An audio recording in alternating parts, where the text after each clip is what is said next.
Join کر رہی ہیں محترمہ ڈاکٹر لبنہ ظہیر صاحبہ. آپ پیمرا کمپلینس ڈپارٹمنٹ چیئرپرسن ہیں. بہت شکریہ ڈاکٹر لبنہ ظہیر صاحبہ ہمیں جوائن کرنے کے لیے. میم فرمائیے گا, ایران اسرائیل تنازع جو شدت اختیار کر رہا ہے, صورتحال کو خطے میں جو تمام تر ایک سچویشن ہے, آپ کس طرح سے دیکھتی ہیں؟ اس کے ساتھ جڑے ممالک کس طرح متاثر ہو سکتے ہیں اس تمام تر کارروائی سے؟ بسم اللہ الرحمن الرحیم. بہت شکریہ جی کیپٹل ٹی وی کا اور آپ کا اس اہم موضوع پر مجھے بات کرنے کا موقع دینے کے لیے. دیکھیے, جب بھی کوئی جنگ کسی بھی دو ملکوں کے درمیان ہوتی ہے تو ان دو ملکوں میں تو اس کے اثرات مرتب ہوتے ہیں, لیکن ایسا نہیں ہوتا کہ اگر وہ جنگ طول پکڑے اور طول پکڑتی ہے تو وہ باقی ملکوں میں بھی پھیل جاتی ہے.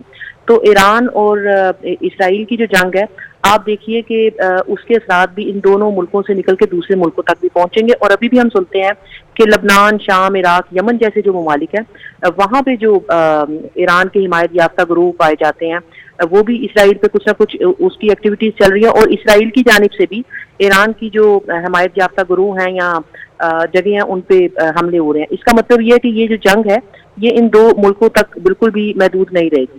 اچھا, آپ یہ بھی دیکھیے کہ ایسا نہیں ہے کہ یہ کسی دو ملکوں کی سرحدیں آپس میں ملی ہیں تو جنگ وہیں تک محدود رہتی ہے. مثال کے طور پہ آپ دیکھیے کہ ایران نے ابھی دھمکی دی ہے کہ وہ امریکی فوجی اڈوں کو بھی نشانہ بنا سکتا ہے. تو اگر ان اڈوں کو نشانہ بناتا ہے ایران تو کیا یہ امریکہ بھی اس جنگ میں شامل نہیں ہو جائے گا براہ راست؟ بالکل اسی طرح سے ہم خلیجی ممالک یا گلف ممالک کی جو بے چینی ہے اور ان پر جو پریشر ہے وہ بھی ہم محسوس کر رہے ہیں. اور ان ممالک کو خدشہ یہ ہے کہ اگر یہ جنگ طول پکڑتی ہے اور کافی دیر تک جاری رہتی ہے تو کہیں ایسا نہ ہو کہ تیل کی تنصیبات یا گزرگاہیں یا بندرگاہیں جو ہے وہ نشانہ بن جائیں. اور اب آپ دیکھیں گے اگر تیل کی تنصیبات نشانہ بنتی ہیں تو کس طرح سے تیل کی قیمتیں بڑھ جائیں گی اور مہنگائی کا ایک طوفان کھڑا ہو جائے گا.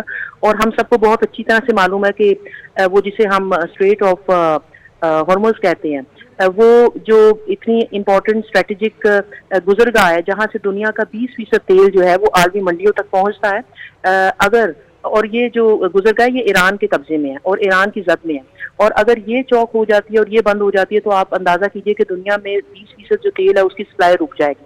اور یہ سپلائی رکے گی تو دنیا بھر میں تیل کی اور گیس کی قیمتیں بڑھیں گی. تیل کی قیمتیں بڑھنے سے یورپ کیا, ایشیا کیا, ہمارے جیسے ممالک کیا, دنیا بھر میں مہنگائی کا ایک طوفان آئے گا. تو اس کے ساتھ جو ہے وہ صرف دو ملکوں تک محدود نہیں رہیں گے, دفاعی طور پر, سیاسی طور پر, سفارتی سطح پر بھی, اور خاص طور پہ معاشی سطح پر یہ اثرات جو ہے وہ دنیا بھر میں خدا نخواستہ پھیلنے کا خطرہ ہمیں نظر آتا ہے. اچھا, مائک بند ہے جی. ڈاکٹر صاحبہ فرمائیے گا, آپ نے اپنی گفتگو کے آغاز میں کہا کہ دوسرے ملکوں پر بھی یہ تمام تر چیزیں جو اثر انداز ہو سکتے ہیں, اس کا مطلب ہے یہ صرف ایک حد تک ہی محدود نہ رہے گا. تو ڈاکٹر صاحبہ فرمائیے گا, بین الاقوامی طور پر ہم پھر اس کا کیا اثر دیکھتے ہیں ان ممالک پر جو ان سے جڑے ہیں؟ کیا آپ سمجھتے ہیں کہ اس تمام تر معاملے کا حل بات چیت کے ذریعے حل ہو سکتا ہے, یا there might be some other solution as well to resolve the issue for ceasefire? دیکھیے جی, جب جنگیں کیوں شروع ہوتی ہیں؟ جب بات چیت کا راستہ بند ہو جاتا ہے, جب گفتگو سے معاملات حل نہیں ہوتے, جب میز پہ بیٹھ کے مذاکرات سے معاملات حل نہیں کرتے, یعنی ایک طرح کا سفارتی بحران جو ہے وہ جنم لیتا ہے تو جنگ شروع ہو جاتی ہے. اور پھر جب جنگ شروع ہوتی ہے تو آپ دیکھیے اس کو دفاعی سطح سے ہٹ کے, سیاسی سطح سے ہٹ کے, سفارتی سطح سے ہٹ کے, معاشی سطح سے ہٹ کے دیکھیں کہ ایک انسانی بحران جنم لے گا, اور بہت بڑا انسانی بحران خدا نخواستہ جنم لے گا. یعنی ابھی بھی آپ دیکھیے کہ جتنے دن سے یہ جنگ ہو رہی ہے تو ہزاروں لوگ ایران میں بھی اور اسرائیل میں بھی وہ بے گھر ہو گئے ہیں, وہ ہجرت کرنے پہ مجبور ہو گئے ہیں, وہ اپنے گھر چھوڑنے پہ مجبور ہو گئے ہیں. اور بہت سارے آپ دیکھیں کہ ایران میں اگر آپ کے سائنسدان, اتنے امپورٹنٹ برین جو ہیں ان کو ہلاک کر دیا گیا ہے, اور اگر آپ کے جو فوجی اہم افسران ہیں ان کو ہلاک کر دیا گیا ہے, اور بالکل اسی طرح سے اسرائیل میں بھی جو ہلاکتیں ہو رہی ہے. تو دیکھیں کتنا بڑا انسانی بحران جو ہے وہ جنم جس نے لے لیا, اور ابھی اگر خدا نخواستہ کی جنگ جاری رہتی ہے تو مزید انسانی بحران جو ہے وہ جنم لے گا, بڑھے گا. اچھا, آپ نے فرمایا کہ یہ اس کا حل کیا ہے. دیکھیے وہ ہم ایک بڑا گھسا پٹا سا جملہ ہمیں محسوس ہوتا ہے, لیکن حقیقت یہی ہے کہ جنگوں کے بعد بھی جو فیصلے ہیں نا وہ مذاکرات کی میز پر ہونے ہوتے ہیں. تو الٹیمیٹلی کچھ بھی کر لیا جائے تو مذاکرات کی میز پہ بیٹھنا پڑے گا.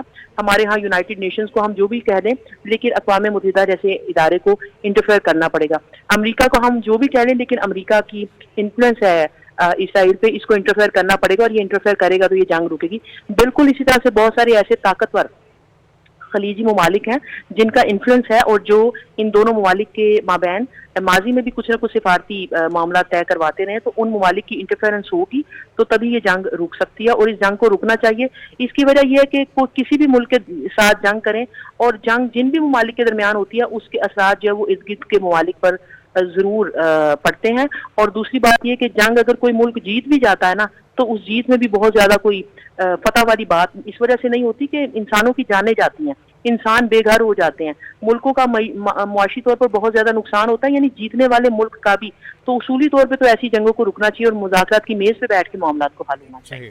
بہت ہی خوبصورت بات کی ڈاکٹر لبنہ ظہیر صاحبہ کہ یقینی طور پر وہ ممالک جو انفلوئنس رکھتے ہیں they can play a vital role in resolving the issue. ہمارے ساتھ موجود تھیں چیئرپرسن پیمرا ڈاکٹر لبنہ ظہیر صاحبہ. آپ کا کیپٹل ٹی وی سے خصوصی گفتگو کے لیے بہت شکریہ.